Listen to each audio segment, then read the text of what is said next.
steamroller. Sir Handel kept slipping between the rails, so they gave him new wheels with broad tires. The other engines teased him. "Look at his steamroller wheels," they laughed. "You shut up," Sir Handel snorted. "You're jealous. My wheels are special, like Peter Sam's funnel. Now I'll go faster than any of you." "You'll never!" The engines were surprised. Sir Handel's trains were usually late. Skarloey winked. "With your grand new wheels, Sir Handel," he said gravely, "you're just the engine to tackle George." "Who's George?" Sir Handel asked. While Sir Handel was in the shed waiting for his new wheels, workmen had come to widen the road which ran for a mile or two beside the railway. They pulled down the wall, and nothing now protected the line. George was their steamroller. He chuffered to and fro, making rude remarks when the engines passed. "Railways are no good, turn them into roads," he would say. "Pull them up, turn them into roads." Skarloey had often heard that talk before, and he warned the others to take no notice. But he hoped that, when the two boastful engines met, he and the others would have some fun. "Don't worry any more," said Sir Handel importantly, and when they told him about George, "Leave him to me, I'll soon send him packing." Next morning, George was standing near the hole by the level crossing. "Huh," he said.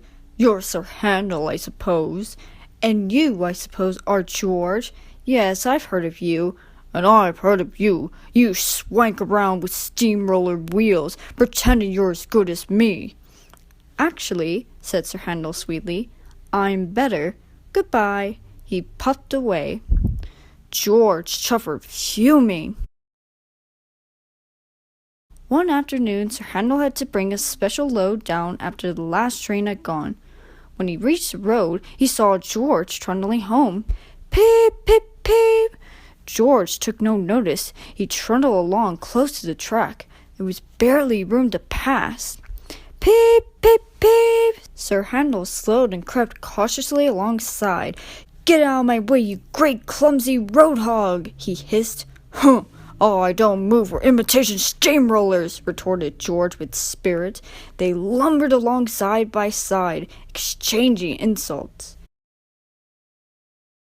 No one could ever explain what happened next. George's driver said he signaled for Sir Handel to stop. Sir Handel's driver says he signaled to George. There was a crash. The brake van tilted sideways, and the guard scrambled out to find George's front roller nuzzling his footboard. The two drivers were hotly arguing whose fault it was. A policeman strolled up in time to stop the argument turning into fisticuffs, and when Sir Handel's firemen came back with Rusty and Mr. Hugh, they all set to work clearing up the mess. Neither engine had been going fast enough to cause much damage, so Sir Handel was able to bring his train on when George had backed himself away. Next day, the workmen put up a fence between the road and railway.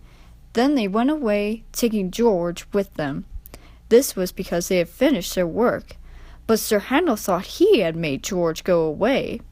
He was more conceited than ever, and talked everlastingly about steamrollers. "Oh dear," whispered Skarloey one evening. "He's worse than ever. I'm sorry my plan was no good." "Never mind," said Rusty. "We'll think of something else." But they had no need to do that, for some boys came and asked Mr. Hugh if they could look at the engines. Almost at once, one called out, "Look, here's Sir Handel. He raced the steamroller last week.